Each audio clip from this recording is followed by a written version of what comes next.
Good morning, my brothers and sisters. Today we are going to wrestle with a question. Is it good to be rich or not? And how can you be rich and sad at the same time?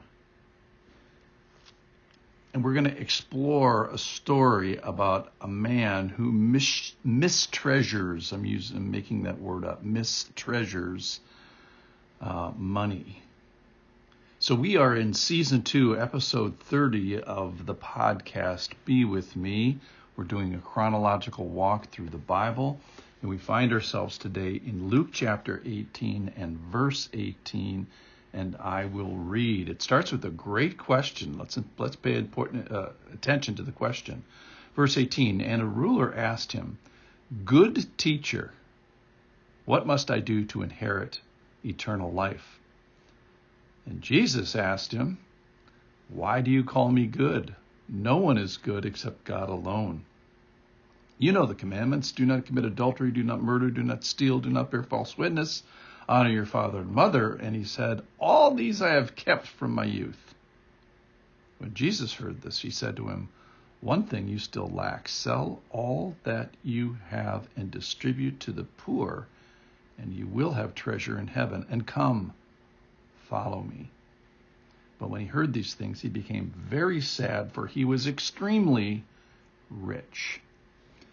So Jesus doesn't even let him get by the first word of his question, good teacher. It is a great question, but the essence of the story is it's going to point to God and this infinitely good God, this treasure-filled, treasure-full God, the ultimately valuable, of highest value God, which Jesus points out right at the beginning. If you get that wrong, then you're going to get all kinds of other things wrong. You're going to get the answer to the question wrong, which the man does. So he asks a great question. What must I do to inherit eternal life? And reminds me of the passage in John 6:28, where someone asked him, "What must we do to be doing the works of God?" And Jesus answered, "The work of God is this, to believe in him who he has sent." So of interest in Christianity, the works of God, the work of God, the one thing is belief. So if you're talking about doing, you better be talking about belief in the same sentence. All right, so if you get this interpretation of this passage wrong, you could be saying, Jesus says to him, do this. And we could end up leading to having a works-based faith. And that would be, how many prayers do you say? How much money do I give? How many podcasts do I publish? Rather than our actions being reflecting of our belief in the ultimate value. So this is a hard issue. What is at its core? Is it faith? Is it trust? Or in this guy's example, is it money? What is ultimate value is what the story addresses. So boldly, the man says, "I've kept the 5 out of 10 last commandments: adultery, murder, steal, bearing false witness, honoring your father and mother," which is prideful, arrogant, and amazing, because Jesus raises the bar and puts all those internal. But Jesus says there's one thing that you still lack, and he tells him what it would look like to be doing the thing, to believing rightly, and having the behaviors of coming to the Lord. So Jesus says, and I'll quote, "One thing you still lack. Sell all you have and distribute to the poor." That's what it's going to look like on the outside. And the inside, you'll have treasure in heaven. Come and follow me.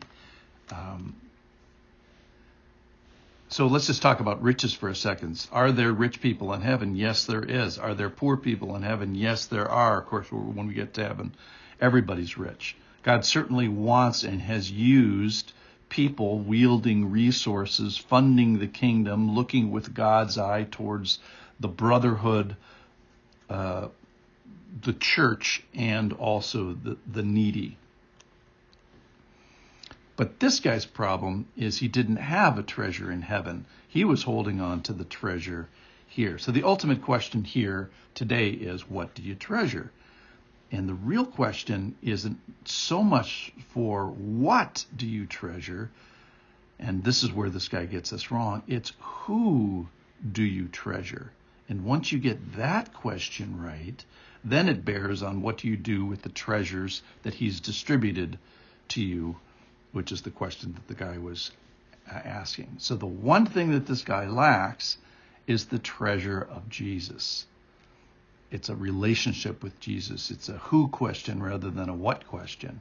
And he becomes sad. And this is imagine this. He's a rich, he's a ruler, he's successful, and he has climbed all the way to the top of the ladder of success.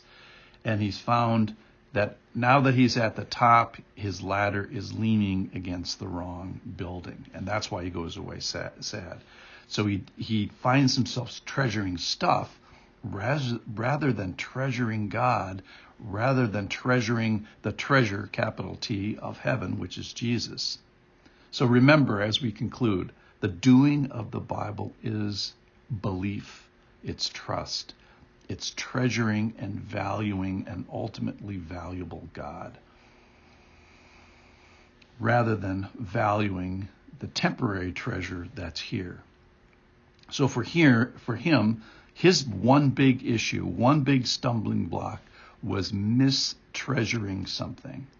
Now we could do it with other subjects. His main subject that he got wrong was money, but you could do it with sex or power or control or who's on the throne. And this guy, like the Christmas carol, Joy to the World, he had to prepare Jesus' room. So he had to untreasure some stuff to make room and prepare for the great treasure, which is the Lord. So let's do that today. Let's assess, in this guy's particular example, let's assess our relationship with treasure, and specifically let's assess our relationship with what we treasure so that we can get the who do we treasure question correct, and then what do we do with the treasures that he has given us.